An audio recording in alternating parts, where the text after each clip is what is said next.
everyone, welcome back to Spararia YouTube channel. Alright guys, so yeah, in this video I would like to share you a tutorial on how to lock home screen layout on Samsung Galaxy A36. Alright guys, so yeah, for those of you who feel annoyed and disturbed with the layout of your home screen that always messy, don't need to be worried guys, because you can tidy up more the arrangement, the layout, and then you can lock the home screen layout. And how to do that is very easy.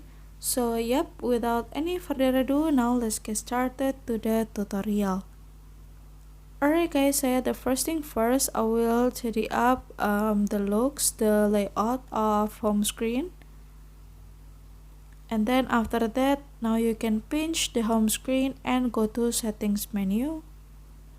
Scroll down and now you can lock home screen layout like this, so that the apps on home screen you cannot move it on.